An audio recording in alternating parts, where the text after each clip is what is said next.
నమస్కారం.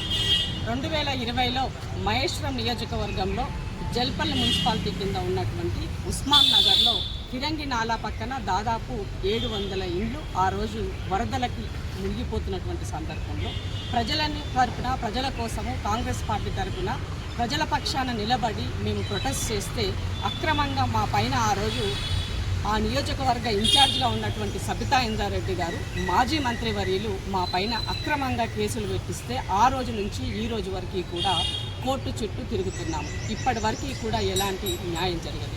మరి ఇదే కేసీఆర్ గారు మొన్న సభ సాక్షిగా మా పార్టీ వాళ్ళ వారియర్స్ పైన, సోషల్ మీడియా వాళ్ళ పైన, ప్రశ్నించే గొంతుకల పైన కేసులు పెడుతున్నారు, అక్రమ అరెస్టు చేస్తున్నారు మాట్లాడుతున్నటువంటి మాజీ ముఖ్యమంత్రి కేసీఆర్ గారికి మా పైన మీ సబితా ఇంద్రారెడ్డి గారు పెట్టినటువంటి కేసు ఇది అక్రమ కేసుకు సాక్ష్యం అని ఈ సందర్భంగా తెలియజేస్తాం. ఇలాంటివి 10 సంవత్సరాల కాలంలో బీఆర్ఎస్ పార్టీ ఎన్నో అక్రమ కేసులు బుక్ చేసింది. మరి మీకు అధికారం కోల్పోగానే మీ పైన కేసులు అయితే ఇవాళ ఇవి యాదికొచ్చినాయని మాజీ ముఖ్యమంత్రి గారిని అడగదలుచుకున్నాం.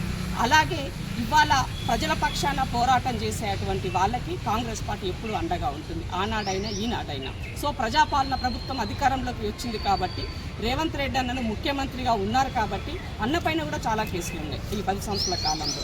కాబట్టి ఇవాళ మీరు ఇలాంటి అక్రమ కేసులు అన్నింటినీ కూడా ఇమ్మీడియట్గా ఎత్తివేయించాలని చెప్పేసి మేమందరము కూడా ప్రభుత్వాన్ని వేడుకుంటున్నాం, విన్నవించుకుంటున్నాం. ఎందుకంటే ప్రజల పక్షాన పనిచేసే వారికి కాన్ఫిడెన్స్ లెవెల్ పెరగాలి అని అన్నప్పుడు ఇలాంటి అక్రమ కేసుల పైన ఊరట దొరుకుతుందనేది ఒక మెసేజ్ ఇచ్చిన వాళ్ళం అవుతాం కాబట్టి ముఖ్యమంత్రి గారికి విన్నవించుకుంటున్నాం.